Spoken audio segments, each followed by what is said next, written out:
সারিয়ে দিব 2 মিনিট থইব দেখছেন নি কারবার আমার ভাইও কই থইব আল্লাহ কবুল করো আলহামদুলিল্লাহ ক এই জন্য আমি গজলে কইছিলাম তো আরে মসজিদেতে হামলা করে মন্দিরেতে পূজা করে আরে মসজিদেতে হামলা করে মন্দিরেতে পূজা করে ওরে মিলাদ কি আমি বেদাত বলে মিলাদ কি বেদাত বলে গীতা পড়ে কি মধুর জাতির কাছে প্রমাণ হইছে ওয়াহাবি জামাত গরু এই জাতির কাছে প্রমাণ হইছে আর জাতির কাছে প্রমাণ হইছে শেষ কথা নূরে বাংলা বলে বারবার তাদের ফান্দে পড়লে একবার আরে নূরে বাংলা বলে বারবার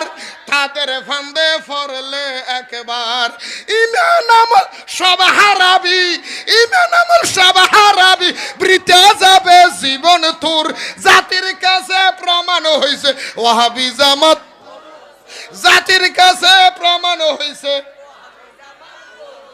আমি একটা কথা গল্প দিয়ে কথাটা বুঝাতে চাইছিলাম আপনাদের মনে আসেনি কিডা ওই যে গজলটা আচ্ছা গজল কইতাছি 1 মিনিট আমার ভাই আচ্ছা আল্লাহ কবুল করো অবশ্যই আমার ভাই প্রোগ্রাম আছে সারিয়ে দিব 2 মিনিট থইব দেখছেন নি কারবার আমার ভাইও কই থইব আল্লাহ কবুল করো আলহামদুলিল্লাহ ক ওই গল্পটা কই লাগে তো ওই হিন্দু বাড়িয়ে কয় আরে মুসলমান আমি তোর দাড়ি কামাইতে কই নাই আমি তোর একটু পরীক্ষা করে দেখলাম তোর ইমানটা কেমন তুই যে আমি মাইয়ার প্রেমে ভইরা তুই দাড়ি কামাইয়া নবীর বুকে ছুরি চালাইছস আমার সাথে সুন্দরী মাইয়া যদি ভাস তুই আমারও ফালাইয়া চলে যাবি ঠিক তদ্রূপ বর্তমানে যারা মন্দিরে পূজা দিয়ে বুট কালেকশন করতে চায় হিন্দুরা কয় তোমরা বুটের আশায় ইমান বেচতে পারো আর বুট দিলে তোমরা দেশও বিক্রি করে দিবা